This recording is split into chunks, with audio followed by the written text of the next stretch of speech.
মকসদুল মুমিনিন বইয়ের প্রথমে এক জায়গাতে লেখা আছে, এক হোক বা এক ওয়াক্ত নামাজ কাজা করলে 80 হোক বা জাহান্নামে থাকতে হবে, এ কথা নবীর নয়। আমি কিয়ামত পর্যন্ত সময় দিলাম, যতদিন আমি বেঁচে আছি ততদিন আমি দেখবো, এর পরবর্তীতে যারা সঠিক আলেম তারা দেখবে। জাতির সামনে বলে গেলাম এ কথা ঠিক নয়। মকসদুল মুমিনিন বইয়ের হেডলাইন একটা আছে, অবিবাহিত ছেলে মেয়ের পড়া নিষেধ। হেডলাইনই ঠিক হয়নি, সেখানে যত কথা আছে আল্লাহর হস্তে একটাও ঠিক নয়।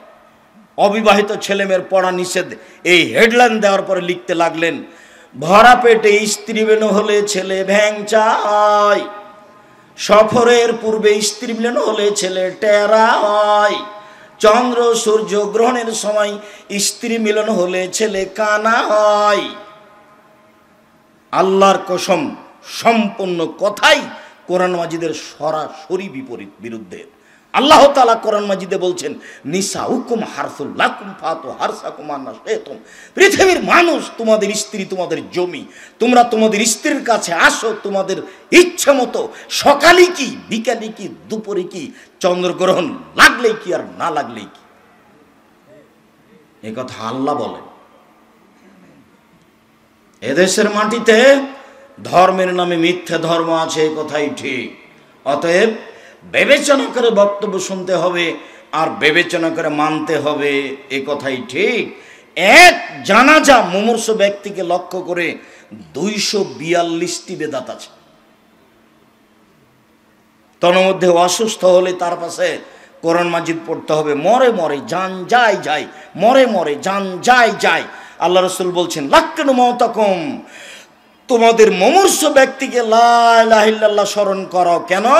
মান কানা আখিরু কালামি ফাদাখালাল জান্নাহ, যার জীবনের শেষ বাক্য লা ইলাহা ইল্লাল্লাহ হবে সে জান্নাতে চলে গেছে।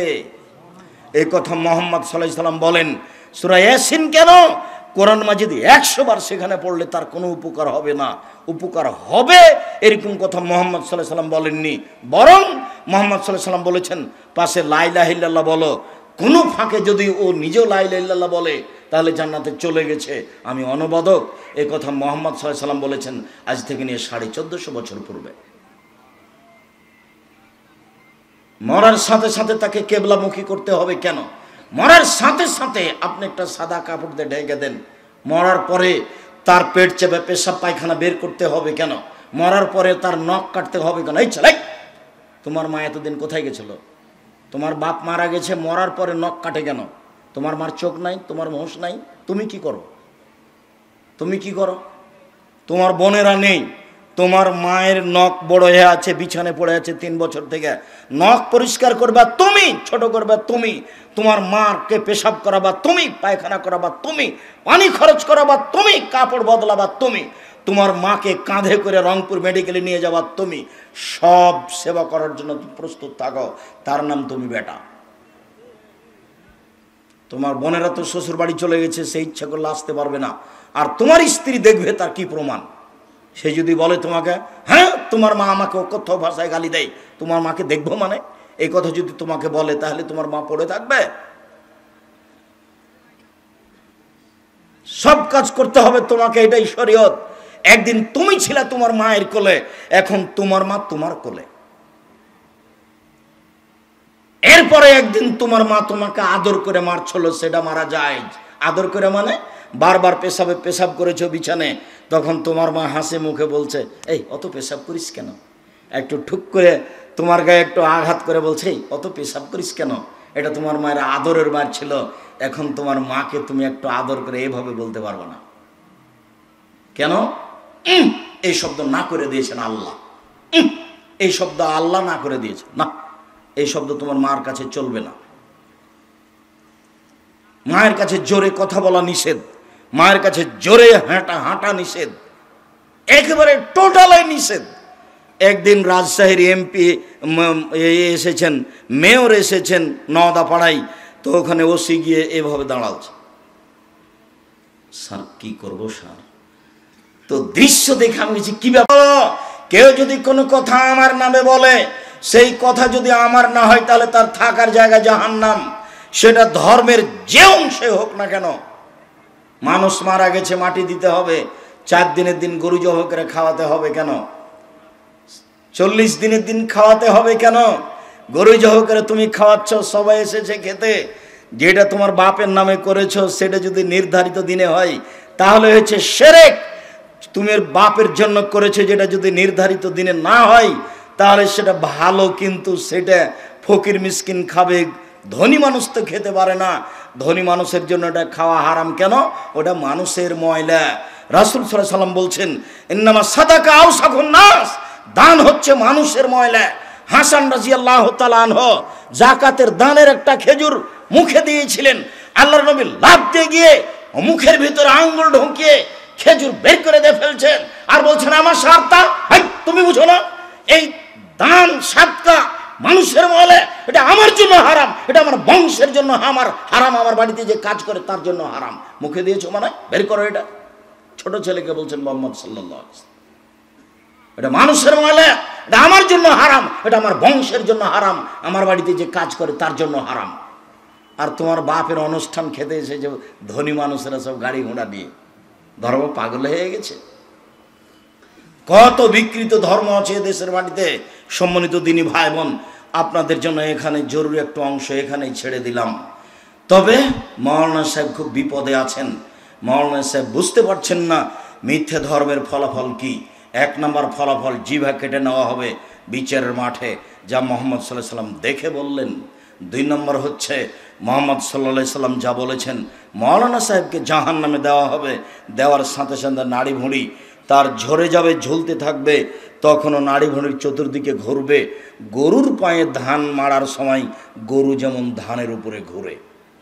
সবাই এসে বলবে, কি খবর হুজুর, আপনি তো আমাদের ভালো কথা বলছিলেন, তা'মুরুনা বিল মারুফ ওয়া তানহাউনা আনিল মুনকার, আপনি তো আমাদেরকে ভালো বলছিলেন, মন্দ থেকে নিষেধ করছিলেন, আপনি কেন এখানে? তখন হুজুর বলবেন, কি করি, আমরুকুম বিল মারুফ ওয়া লা আতিহি, আমি ভালো বলেছি, ভালো করিনি। যে পর্দার বক্তব্য ঠিকই দিয়েছে, কিন্তু হুজুরের বাড়িতে কোনোদিন পর্দা ছিল না। হালাল হারামের কথা ঠিকই বলেছে, কিন্তু হুজুরের বাড়িতে কোনোদিন হালাল হারামের বিচার ছিল না। যার কারণে এই অবস্থা। আমি বলিনি, হাদিস বুখারী মুসলিম। আল্লাহ নবী বলছেন, আমার 2 হাত ধরে জিবরাইল এবং মিকাইল নিয়ে চলে যাচ্ছেন, তো দেখলাম একটা লোক চিত হয়ে শুয়ে আছে, পাশে একটা লোক পাথর দিয়ে তার মাথাকে ভেঙে চৌচির করে দিচ্ছে, খান খান করে দিচ্ছে। আমি একবার বললাম, জিবরাইল একে যার মাথাকে পাথর দিয়ে ভেঙে চৌচির করে দেওয়া হচ্ছে? জিবরাইল বললেন, ইনি হচ্ছেন মওলানা মানুষ, যেভাবে জানতেন সেভাবে আমল করতেন না।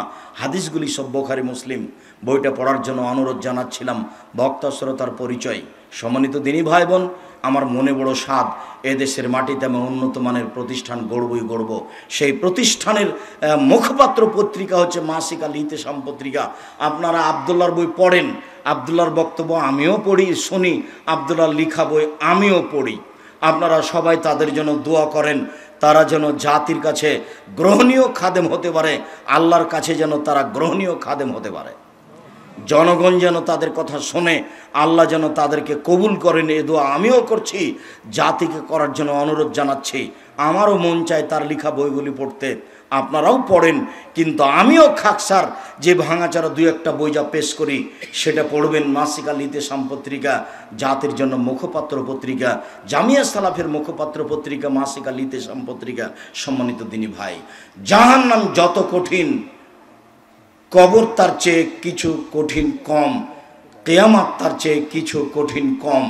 কবর যত কঠিন, কিয়ামত তার চেয়ে অনেক বেশি কঠিন। কিয়ামত যত কঠিন, জাহান্নাম তার চেয়ে অনেক অনেক অনেক বেশি কঠিন। কি দিয়ে বুঝায় আপনাকে আমি জাহান্নাম কত কঠিন? সম্মানিত দিনী ভাই বোন, একটু কবর। উসমান রাদিয়াল্লাহু তাআলা আনহু ওয়াকাফ আলা কাবরিন, যখন আল্লাহর নবী উসমান রাদিয়াল্লাহু তাআলা কবরের পাশে দাঁড়াতেন, দাঁড়ানোর সাথে সাথে কাঁদতে লাগতেন। হাত্তা ইয়াবুল্লাহ লেহিয়াতাহু, চোখের পানি ঝরতে ঝরতে দাড়ি ভিজে যেত। কখনো আপনার চোখের পানি বের হয়? রাতে একাই কান্নাকাটি করে দেখেছেন? কতদিন আপনাকে বললাম যে আল্লাহ নবী বলেছেন, গাভীর বাঁট থেকে বান থেকে দুধ বের করে ভিতরে ঢোকানো যায় না, যেমন আল্লাহর ভয়ে কাঁদে যে সে জাহান্নামে যাবে না, তেমন। বুঝাতে পারিনি।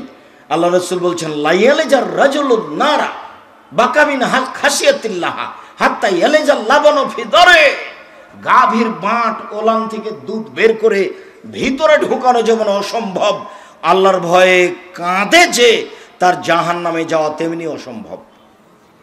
কোনো সময় কান্নাকাটি করার সময় আসে, নির্জনে আপনাকে আমি কান্নাকাটির জন্য কতদিন অনুরোধ জানিয়েছি।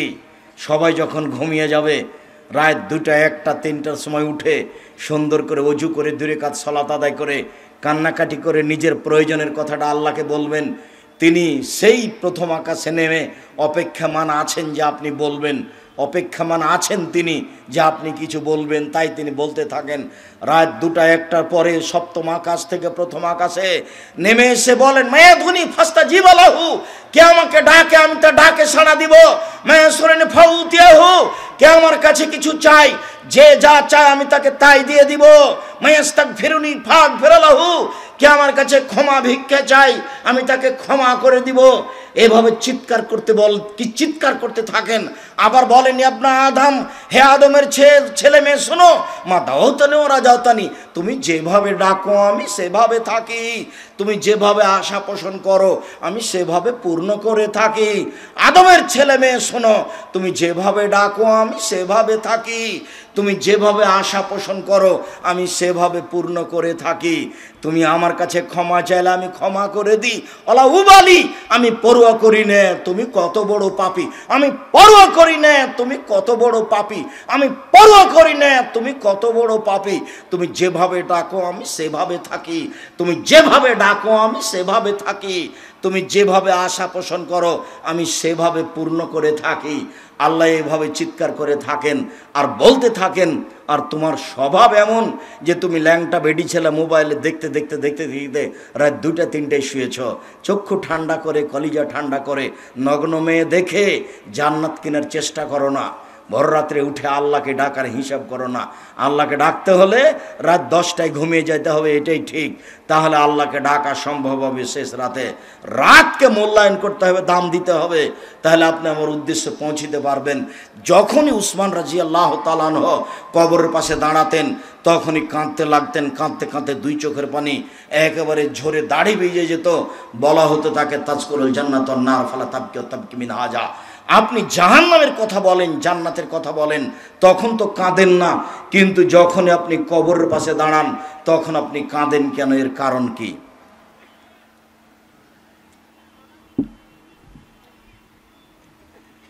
উসমান রাদিয়াল্লাহু তাআলা আনহু বলেন, শুনেন আমি কেন কাঁদি। আল্লাহ রাসূল বলছেন, আল কবর আউয়াল মানজিল মিন মানাজিলিল আখিরাহ, মরার পরে যত বিপদ আছে তার প্রথম বিপদ হচ্ছে কবর। না যাবেন হো ফাঁবাদ হাইসরমিন হো, যদি মানুষ কবরে বেঁচে যায় এরপরে যত স্তর আছে, যত বিপদ আছে সব সহজ হয়ে যাবে। অন্যামিন হো ফাঁবাদ হাসাদমিন হো, যদি মানুষ কবরে বাঁচতে না পারে তাহলে এরপরে যত স্তর আছে সব আরো জটিল ও কঠিন হয়ে যাবে। কবর যত কঠিন কিয়ামত তার চেয়ে অনেক বেশি কঠিন। কিয়ামত যত কঠিন জাহান্নাম তার চেয়ে অনেক অনেক অনেক বেশি কঠিন।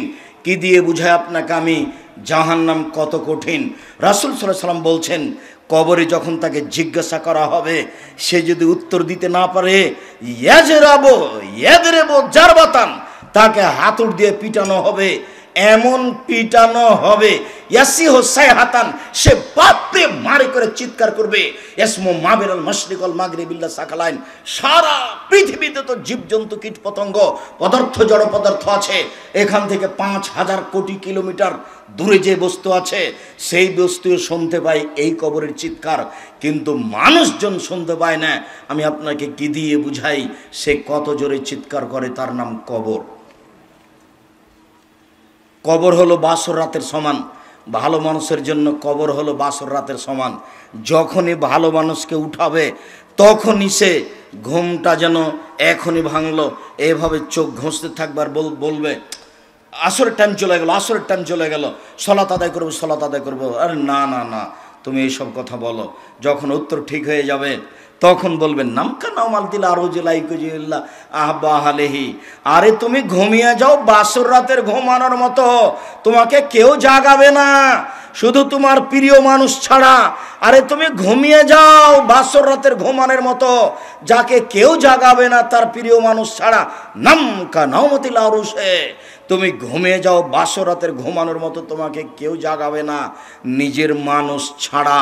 তাহলে বাসর রাতে ঢুকেছে রাত 12টার সময়, 2-1 ঘন্টা কথা বলেছে, দোয়া পড়েছে, 2 রাকাত সালাত আদায় করেছে, দাম্পত্য জীবনে গেছে, 2টা বেজে গেছে, তারপরে আপনার 5টায় আজান হয়ে গেছে, তাহলে 3 ঘন্টা ঘুমিয়েছে, 2 ঘন্টা ঘুমিয়েছে।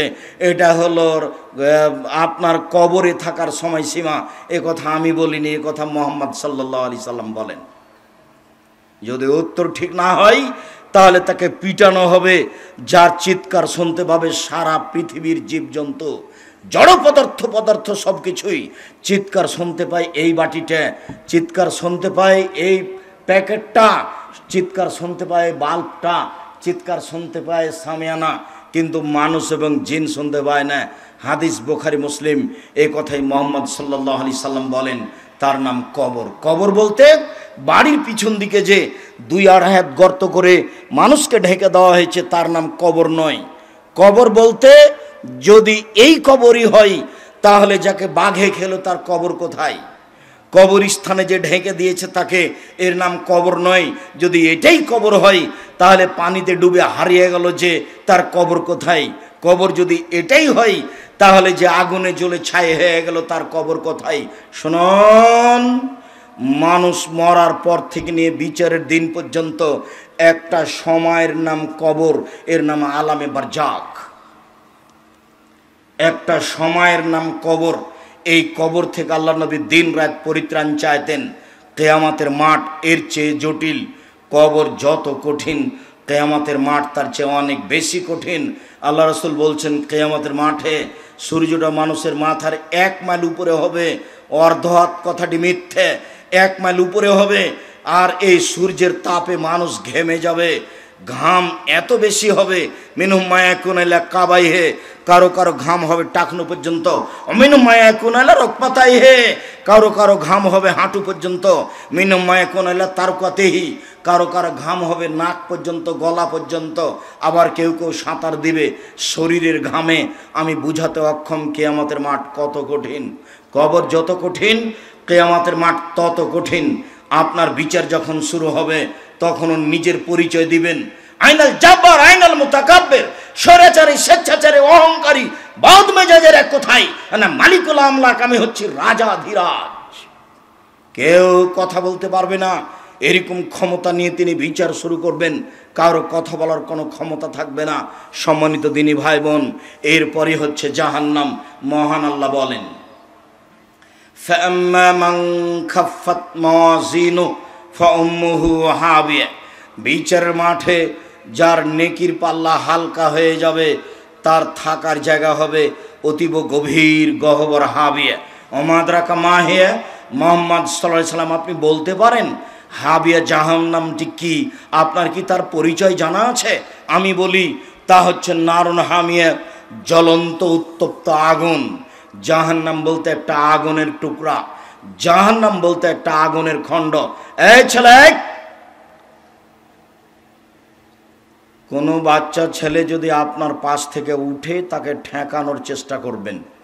আমরা খুব তাড়াতাড়ি আলোচনা শেষ করে দেব আপনার ক্লান্তির পূর্বে ইনশাআল্লাহ। আমরা তো আর আব্দুল্লাহ বিন ফজল রাহিমাহুল্লাহ নই যে বক্তব্য দিতে দিতে একেবারে ফজর হয়ে যাবে। অত আমাদের কোরআন হাদিসও জানা নেই, অত আমরা বলতেও পারি না।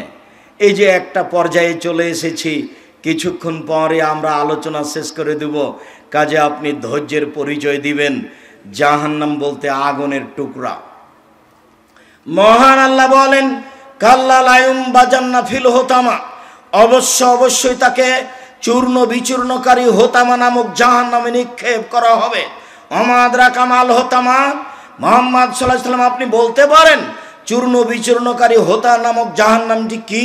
আপনার কি তার পরিচয় জানা আছে? আমি বলি, নারুল্লাহিল মুকাদা, তা হচ্ছে জ্বলন্ত উত্তপ্ত আগুন। এখনো আল্লাহ বলছেন জাহান্নাম বলতে একটা আগুনের টুকরা। মহান আল্লাহ বলেন, সাউসলিহে সাকার, অচিরে আমি তাকে সাকার নামক জাহান্নামে নিক্ষেপ করব। অমাদরা কামা সাকার, মুহাম্মদ সাল্লাল্লাহু আলাইহি সাল্লাম আপনি বলতে পারেন সাকার নামক জাহান্নামটি কি? আপনার কি তার পরিচয় জানা আছে? আমি বলি লা তুবকি ওয়ালা তাজার। সাকার এমন একটি জাহান্নাম যেখানে মানুষ মরবেও না, যেখানে মানুষ বাঁচবেও না। জাহান্নাম এমন একটা জায়গা যেখানে মানুষ মরে না, যেখানে মানুষ বাঁচে না। আশ্চর্য জায়গা। কি দিয়ে বুঝাই আপনাকে আমি জাহান্নাম কাকে বলে? কোরআন মাজিদ থেকে সংক্ষিপ্ত বিবরণ এখানে পেশ করলাম। আল্লাহ রাসূলের পক্ষ থেকে একটু জাহান্নামের পরিচয় দিই। আল্লাহ রাসূল বলেন ইন্না সাকরাতা লাযিমা লা তুলকা মিন শাফিরে জাহান্নাম। বিশাল এক বড় খণ্ড, কয়েক কোটি মণ ওজনের পাথর যদি জাহান্নামের মুখে ছেড়ে দেওয়া হয় তাহলে নিচে যেতে সময় লাগবে 70 বছর। 1 কোটি মণ ওজন যদি একটা পাথর 1 ঘন্টা নিচে যায় কত যেতে পারে? 1 দিন গেলে কত যেতে পারে? 1 বছর গেলে কত যেতে পারে? 70 বছর গেলে কত যেতে পারে? আপনাকে আমি বুঝাতে অক্ষম জাহান্নাম কত গভীর। সম্মানিত দিনী ভাই বোন, এরপরেও জাহান্নামের নিচে হিন্দু থাকবে এ কথা আল্লাহর নবী বলেননি। জাহান্নামের নিচে থাকবে মুনাফেক। ওই যে চিনেন না আমাকে? ওই যে দোকানে বসে ল্যাংটা মেয়ে দেখছে আর আরেকজনের বদনাম করছে, এ হলো মুনাফেক। আপনি চিনতে পারেননি? ওখানে আড্ডা পিটে, ওই তো মুনাফেক। মানুষের বদনাম করলে, ঝগড়া করলে, অশ্লীল কথা বলে, সেই তো মুনাফেক। আজান হয়ে গেছে, মসজিদে যায় না, গল্প করে কাটালো, সেই তো মুনাফেক। রাত 2টায় ঘুমিয়েছে, সকাল 8টায় উঠে ফজরের সালাতে মসজিদে জানে, সেই তো মুনাফেক। আল্লাহর নবী বলছেন ও জাহান্নামের সবচেয়ে নিচে যাবে। এই ছেলে, আরেকজনের গায়ে হাত দিয়ে বসে আছো কেন? রেডি হও, প্রস্তুত হও, তোমার জন্য আমি কথা বলছি। উপস্থিত বৈঠকের মুসলিম বোন, আপনার একটা ইতস্তবোধ থাকা দরকার। এমনি তো আপনি দেবরের সাথে এসেছেন মোটরসাইকেলে চড়ে, আপনার হিসাব থাকা দরকার। এরপরে আপনি এখানে বসে গল্প করেন কোন লজ্জায়? আপনার একটু ইতস্তবোধের দাবি করি। আপনার জন্য এতগুলি ব্যবস্থা করা হয়েছে, 4-4টা ব্যবস্থা করা হয়েছে, জায়গা, প্রজেক্টরের ব্যবস্থা করা হয়েছে, আর আপনি গল্প করবেন কেন? শোনেন, এদিকে একটু শোনেন। আল্লাহ রাসূল সাল্লাল্লাহু আলাইহি সাল্লাম বলেন 3 শ্রেণীর মানুষ জান্নাতে যাবে না, তার মধ্যে আপনি আছেন। নিজেকে বাঁচানোর চেষ্টা করেন। 3 শ্রেণীর মানুষ জান্নাতে যাবে না। 1, মধুমেনুল খামর, যারা নিয়মিত বিড়ি, তামাক, জর্দা, সিগারেট, গুল, নেশাদার দ্রব্য খায়, পান করে, তারা জান্নাতে যাবে না। 2, আর রাজলাত মিনান নিসায়ে, পুরুষের বেশধারী নারী, যারা পুরুষের জুতা স্যান্ডেল পরে, যারা পুরুষের শার্ট প্যান্ট পরে, যারা পুরুষের পোশাক পরে, তারা জান্নাতে যাবে না। 3, দায়ুস আল্লাজি কুরফি আলাল খাবাসা, যে তার বাড়িতে বেহায়াইয়ের সুযোগ দিয়েছে, সে জান্নাতে যাবে না। যার মেয়ে, যার স্ত্রী নগ্ন পোশাকে চলে, সেই জান্নাতে যাবে না। আপনাকে আমি বড় পোশাক পরার জন্য অনুরোধ জানিয়েছি। আপনার আমি ব্লাউজ হারাম বলিনি, আপনি ব্লাউজ পরতে পারেন। শাড়ি আমি হারাম বলিনি, শাড়ি আপনি পরতে পারেন। আমি পরামর্শ দিয়েছি সালোয়ার কামিজ, মেক্সি চাদর পরেন, লম্বা হাতের জামা পরেন, কবজি পর্যন্ত জামা হবে, এইটা পরেন। ব্লাউজ আপনি বাড়িতে পরতে পারেন। যেখানে আপনার দেবর ভাসুর নেই সেখানে আপনি ছোট ব্লাউজ পরেন, আরও কিছু পরেন, সেটা আপনার ব্যাপার। কিন্তু যেখানে আপনার দেবর ভাসুর আছে সেখানে আপনি ছোট হাতের ব্লাউজ পরতে পারেন না, এটা হারাম। আল্লাহর নবীর নীতিকে মেনে চলার চেষ্টা করেন, জান্নাত হবে। মানুষের ক্ষতি করে জান্নাত কেনার চেষ্টা করিয়েন না। আপনার জন্য জান্নাত একেবারেই সহজ, আপনার জন্য জান্নাত একেবারেই সহজ, আপনার জন্য জান্নাত একেবারেই সহজ। আল্লাহ নবী বলছেন পৃথিবীর নারী শোনো, তোমরা 4টা জিনিস করতে পারলে জান্নাতের সব দরজা খোলা। পৃথিবীর মহিলা তোমরা শুনে রেখো, 4টা জিনিস করতে পারলে তোমাদের জান্নাতের সব দরজা খোলা। 1, সালাত খামসাহা, 5 ওয়াক্ত নামাজ সালাত। 2, সমাত সাহারাহা, রমজান মাসের সিয়াম রোজা। 3, আতাত বালাহা, স্বামীকে মেনে চলা, তিতা লাগলেও, মিঠা লাগলেও, খারাপ লাগলেও, ভালো লাগলেও স্বামীকে মেনে চলতে হবে। 4, আহসানাত ফারজাহা, জেনায় লিপ্ত হলো না।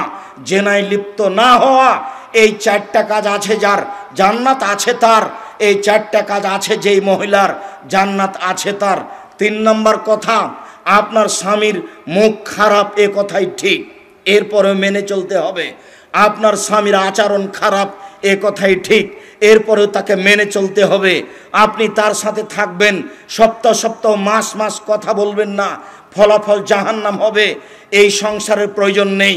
আপনি তাকেই মেনে চলুন। আমি আপনার দিনী ভাই, আমি পরামর্শ দিচ্ছি, একে বাদ দিয়ে অন্য জায়গায় কোনো সংসার করলে সেটা এর চেয়ে খারাপ হতে পারে।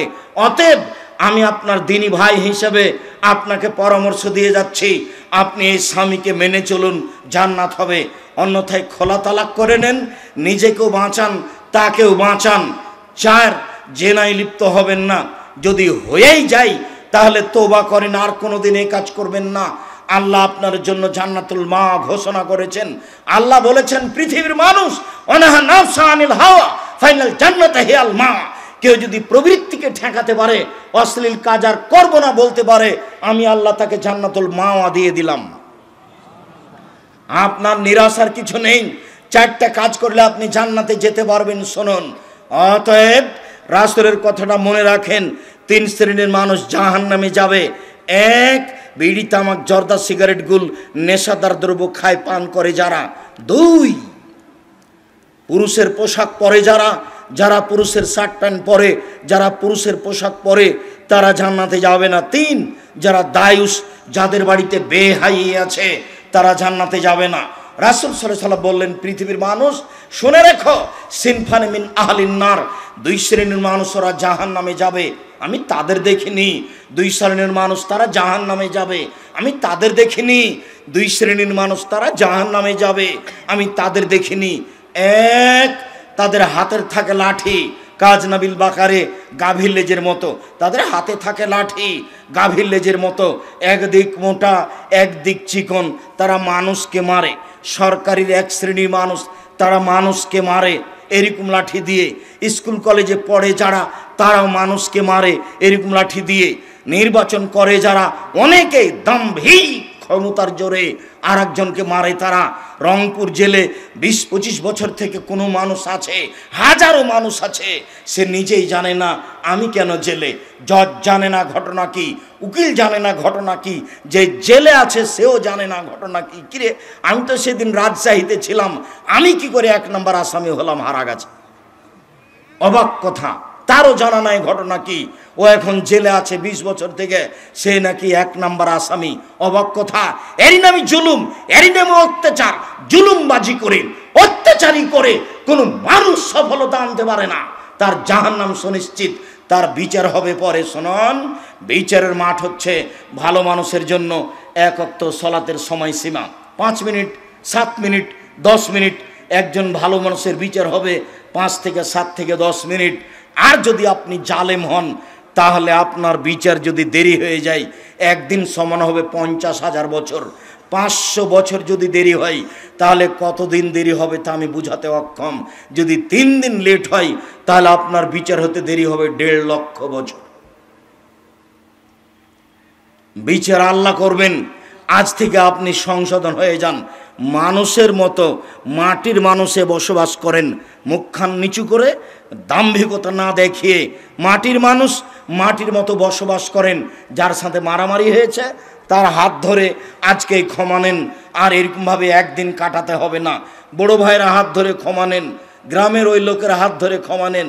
24 ঘন্টায় একেবারে ওই উঁটের মতো হয়ে যান। আল্লাহ রাসূল বলছেন, মুমিন হবে ওই উঁটের মতো, যে উঁটের লাগাম নাকে দেওয়া আছে, এইভাবে টানলে ওই দিকে যাই, বসতে বললে বসে যাই। এই উঁটটা যেমন, যার নাকে লাগাম আছে, যেই দিকে টানে সেই দিকে যাই। মুমিন হয়ে যাবে ওই রকম, যেই দিকে নবী বলেন সেই দিকে যাই। দাম্ভিক হয়ে থাকে না, দোকানে বসে আড্ডা পিটে না। 4টা জিনিস পালন করলে ভালো হবে। 1, 5 ওয়াক্ত নামাজ।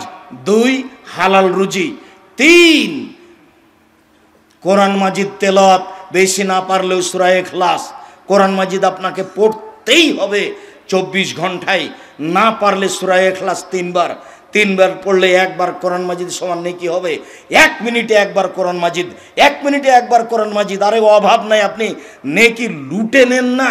এই কথা মুহাম্মদ সাল্লাল্লাহু আলাইহি ওয়াসাল্লাম বলছেন। আপনি বসে থাকেন কেন? 1 মিনিটে 1 বার কোরআন মাজিদ মানে সূরা ইখলাস 3 বার পারলে 1 বার কোরআন মাজিদ পড়ার সমান নেকি হয়। এই কথা আমি বলিনি, এই কথা মুহাম্মদ সাল্লাল্লাহু আলাইহি সাল্লাম বলেন। অতএব নেকি লুটে নেন কোরআন মাজিদ পড়ে।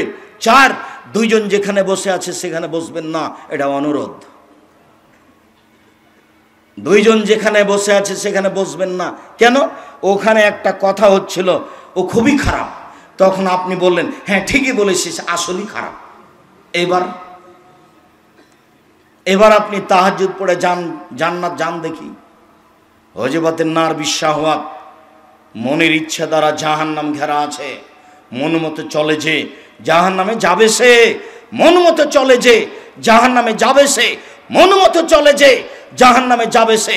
সুদ ঘুষ খাই যে মন মতো চলে সে, দোকানে বসে আড্ডা পিটে যে মন মতো চলে সে, ল্যাংটা মেয়ে দেখে যে মন মতো চলে সে, নগ্ন পোশাক পরে যে মন মতো চলে সে, মিথ্যে কথা বলে যে মন মতো চলে সে, দোকানে বসে আড্ডা পিটে যে মন মতো চলে সে, দাড়ি চাঁচে যে মন মতো চলে সে, টাকনু নিচে প্যান্ট পরে যে মন মতো চলে সে, অহেতুক কথা বলে যে মন মতো চলে সে, নামাজ পড়ে না যে মন মতো চলে সে, মানুষের ক্ষতি করে যে মন মতো চলে সে, মানুষের প্রতি অন্যায় করে যে মন মতো চলে সে, জোর করে জমি দখল করে যে দলীয় দাপটে মন মতো চলে সে, মন মতো চলে যে জাহান্নামে যাবে সে। আমি বলিনি, মুহাম্মদ সাল্লাল্লাহু আলাইহি ওয়াসাল্লাম বলেছেন হযরতের নার বিশাহওয়াত, মনের ইচ্ছা দ্বারা জাহান্নাম ঘেরা আছে। মন মতো চলে যে জাহান্নামে যাবে সে। হযরতে জান্নাতুল মাকারহে, নিয়ম নীতি কষ্ট ক্লেশ সত্য কথা তাহাজ্জুদ ত্যাগ তিতিক্ষা দিয়ে জান্নাত ঘেরা আছে। হাদিস বুখারী মুসলিম। জান্নাত সহজ নয়, নিয়ম নীতি দ্বারা ঘেরা আছে, মনের ইচ্ছা দ্বারা জাহান্নাম ঘেরা আছে। রাসূল সাল্লাল্লাহু আলাইহি সাল্লাম বলেন, পৃথিবীর মানুষ শুনে রেখো, ইন্না গিলজা জিলদাহু ইসনানি ওয়া আরবাইনা জেরা, একজন জাহান্নামের গায়ের চামড়া 42 হাত মোটা।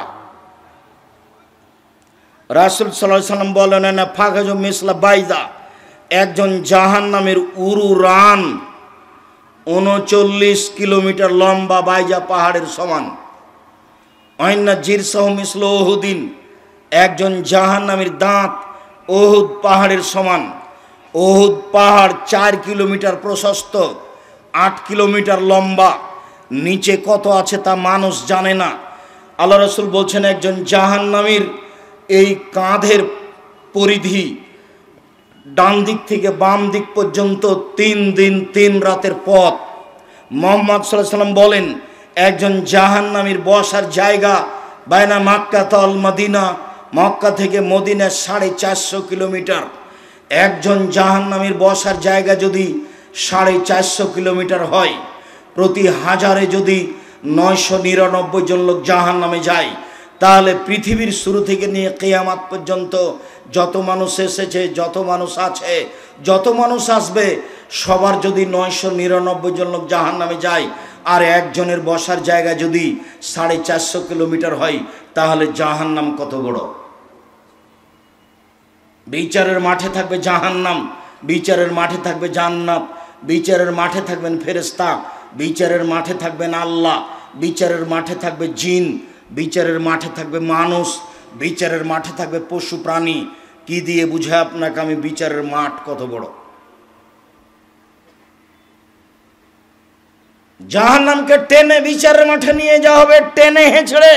আল্লাহ সাবুন আলফা জেমাম, জাহান্নামের গায়ে 70,000 লোহার রশি থাকবে, প্রত্যেকটা রশিতে 70,000 ফেরেশতা থাকবেন। একজন ফেরেশতার এত ক্ষমতা, এই বিশাল পৃথিবীতে হাত ঢুকিয়ে গোটা পৃথিবী একজন উল্টে দিতে পারে। এত ক্ষমতার অধিকারী 70,000 ফেরেশতা থাকবেন এক একটা রশিতে, তারা টেনে জাহান্নামকে নিয়ে যাবে বিচারের মাঠে।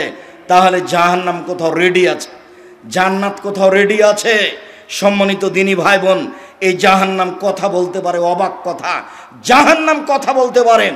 আল্লাহ রাসূল বলছেন তাহাজাতে নার আর জান্নাত, জান্নাত এবং জাহান্নাত হইচই লাগিয়ে দিবে, জাহান্নাম এবং জান্নাত হইচই লাগিয়ে দিবে। জাহান্নাম বলবে ও সিত্তবিল মুতাজাব্বিরিন আল মুতাকাব্বিরিন, আমার ভিতর স্বৈরাচারী স্বেচ্ছাচারী দাম্ভিক কেন হইচই। আল্লাহ, আমার ভিতরে স্বৈরাচারী স্বেচ্ছাচারী দাম্ভিক অহংকারী কেন? তখন আল্লাহ রাসূল বলছেন, আল্লাহ বলবেন এই ইন্নাম আনতি গাজাবি, জাহান্নাম তুমি আমার রাগ, জাহান্নাম তুমি আমার ক্রোধ, ওয়াদেবুকা মান আশামিন ইবাদি, যাকে আমার ইচ্ছে শাস্তি দেওয়া, জোর করে জমি দখল করেছে, ওকে শাস্তি দেব তোমাকে দিয়ে। তুমি হচ্ছে আমার রাগ, তুমি হচ্ছে আমার ক্রোধ। জাহান্নাম কথা বলতে পারে। যখন জাহান্নামে মানুষকে দেওয়া হবে তখন জাহান্নাম বলবে আর কি কিছু আছে, আর কি কেউ আছে, কিছু আছে। এজাও রব্বুল ইজ্জত কাদামাহু ফিহা। তখন আল্লাহ তাআলা তার নিজ পাকে জাহান্নামে ঢুকিয়ে দিবেন। যখন এনজাবি বাজ হইলা বাজ, জাহান্নামের কিছু অংশের মধ্যে ঢুকে গিয়ে বলবে কত কত কত, যথেষ্ট যথেষ্ট যথেষ্ট। জাহান্নাম কথা বলতে পারে। সম্মানিত দিনী ভাই বোন, জাহান্নামের খড়ি হবে মানুষ ও পাথর। জাহান্নামে কয়লা থাকবে না, জাহান্নামে আগুন থাকবে না। জাহান্নামের খড়ি হচ্ছে, কয়লা হচ্ছে মানুষ ও পাথর। মানুষ না হয় পাপ করেছে, জাহান্নামে যাবে। কয়লা কি করলো, পাথর কি করলো যে তাকে জাহান্নামে দেওয়া হবে? যেসব মূর্তিগুলো আপনারা রংপুরে করেছেন, যেসব মূর্তি আপনি বগুড়া সাতমাথায় করেছেন, আরও সারা পৃথিবীতে সরস্বতী, ভগবতী, কালী, দুর্গা, ঠাকুর, অনুকূল চন্দ্র, আপনার পাবলা মেন্টাল হাসপাতালের পিছনে, এদের সবকে জাহান্নামে দেওয়া হবে। আর নেতাদেরকে বলা হবে তোকে তো দিয়েছি, তোর নেতাকে দিয়েছি, ঠেকা দেখি। বিচারের মাঠ। জাহান্নামীদেরকে বেঁধে জাহান্নামে নিয়ে যাওয়া হবে। বিচারের মাঠে কেউ পালিয়ে যেতে পারবে না, এরকম কোনো ক্ষমতা কারো থাকবে না। আল্লাহ বলছেন খুজুহ ফাগুল্লুহ সুমাল জাহিম সাল্লুহ, এদের ধরো, এদের শেকলবন্দি করো, এদের টেনে হেঁচড়ে জাহান্নামে নিয়ে যাও। পিছন দিকে হাত বাঁধা থাকবে, কেন? অপমান করার জন্য। ইন্দিরা গান্ধীর হাত বাঁধা থাকবে, কেউ খুলে দিতে পারবে না, অসম্ভব। পিছন দিকে হাত বেঁধে নিয়ে যাওয়া হবে অপমান করার জন্য। গাইবান্ধা পলাশবাড়ির মুজিবুর বিএসসি বলেছিলেন আমি নিজেই হাজতে চলে যাব জেলখানায়, আমার যেন হাত বাঁধা না থাকে, আমার হাতে হাত করা যেন না দেওয়া হয়। আমি সম্মানী মানুষ জাতি দেখবে মুজিবুর বিএসসির হাতে হাত করা দেওয়া আছে, এটা আমি চাই না। অতএব আমি নিজেই যেতে রাজি আছি। অপমান করার জন্য হাত বাঁধা হবে, মূলত এইটা, অন্য কিছু নয়। জাহান্নামে বেঁধে নিয়ে যাওয়া হবে, জাহান্নামে নিক্ষেপ করার জন্য। জাহান্নামের শাস্তি, উল্লেখযোগ্য শাস্তি হচ্ছে আগুন। আগুনের পাহাড় হবে, উঠতে বলা হবে, নামতে বলা হবে। কারো কারো আগুন হবে টাকনু পর্যন্ত, কারো কারো আগুন হবে হাঁটু পর্যন্ত, কারো কারো আগুন হবে কোমর পর্যন্ত, গলা পর্যন্ত। জাহান্নাম থেকে বাঁচার জন্য সংক্ষিপ্ত দোয়া আল্লাহুম্মা আজরিনি মিনান নার। আল্লাহ তুমি আমাকে জাহান্নাম থেকে বাঁচাও। এই ছেলে দেখো তো, তুমি যদি এই ছোট্ট দোয়াটা 3 বার বলতে পারো, আল্লাহুম্মা আজরিনি মিনান নার, আল্লাহ তুমি আমাকে জাহান্নাম থেকে বাঁচাও, তুমি যদি 3 বার বলো, পাল্টা জাহান্নাম আল্লাহকে বলবে আল্লাহ ও যখন এভাবে বাঁচতে চাচ্ছে তাহলে তুমি আমার মধ্যে তাকে দিও না। এটা জাহান্নাম পাল্টা বলবে।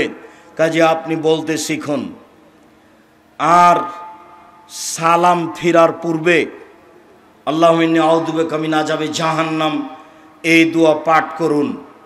4টা কারণে কবরের শাস্তি হবে না। 1, কেউ যদি রাতে সূরা মুলক পড়ে, বুঝাতে পারলাম না, কেউ যদি প্রতি রাতে সূরা মুলক পড়ে তাহলে কবরের শাস্তি হবে না। 2, পেট ব্যথায় কেউ যদি মারা যায় তাহলে কবরের শাস্তি হবে না। 3, কেউ যদি জুমার দিনে মারা যায় তাহলে কবরের শাস্তি হবে না। 4, কেউ যদি শহীদ হয় তাহলে কবরের শাস্তি হবে না। 1,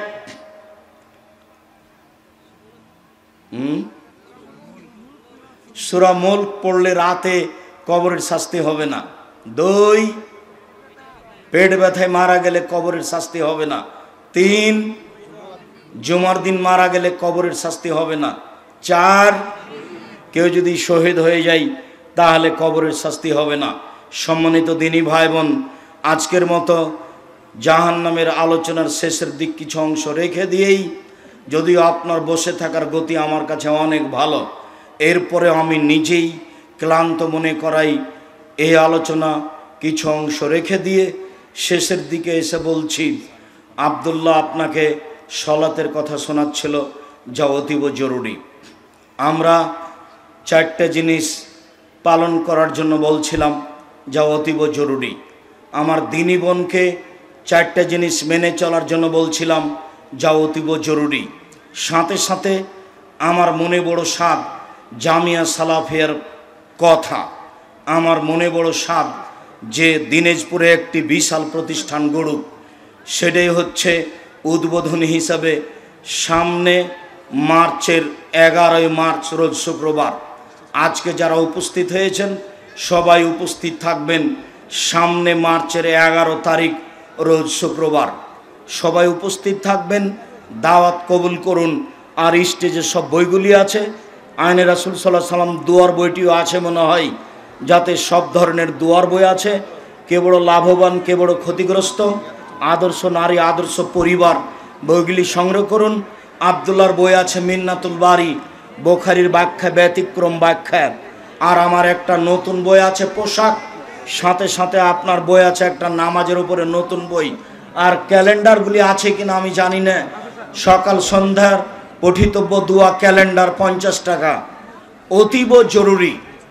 দিন রাত সালাতের পরে আপনি কি তাসবিহ তাহলিল পড়বেন সেটা আছে ক্যালেন্ডার, অতীব জরুরি। আর দিন হিসাবের ক্যালেন্ডার আছে, দুইটা ক্যালেন্ডার সমান 100 টাকা, 50 টাকা করে। ক্যালেন্ডারগুলি সবাই নেওয়ার চেষ্টা করবেন। 100 টাকায় দুইটা নিয়ে যাবেন কপি, আপনার বাড়িতে দোয়াগুলি ঝুলবে, সময়ে সব আপনি পড়বেন। সম্মানিত দিনী ভাই বোন, সকলকেই বইগুলি স্টেজ থেকে সংগ্রহ করার অনুরোধ জানাচ্ছি, আর আমাদের কথাগুলি মেনে চলার অনুরোধ জানাচ্ছি। আপনার 11 মার্চ রোজ শুক্রবার জামিয়া সালাফিয়া তেঘরা বিরল দিনাজপুর কাঞ্চন ব্রিজের পরেই এখানে সম্মেলনে উপস্থিত হওয়ার জন্য অনুরোধ জানাচ্ছি। সকল দিনী ভাই বোনের সার্বিক কল্যাণ কামনা করে আমাদের আলোচনাগুলি মেনে চলার অনুরোধ জানিয়ে বইগুলি স্টেজ থেকে সংগ্রহ করার অনুরোধ জানিয়ে আমি আমার আলোচনা এখানেই শেষ করছি। আপনারা তো সব এই বক্তব্যের দিয়ে রেকর্ডিং মেশিন দিয়ে ঘিরে রেখেছেন, প্রশ্নের উত্তর তেমন হবে না, আপনারা গুটিয়ে নেন যাতে করে মানুষগুলি এসে তাদের এই বইগুলি সংগ্রহ করতে পারে।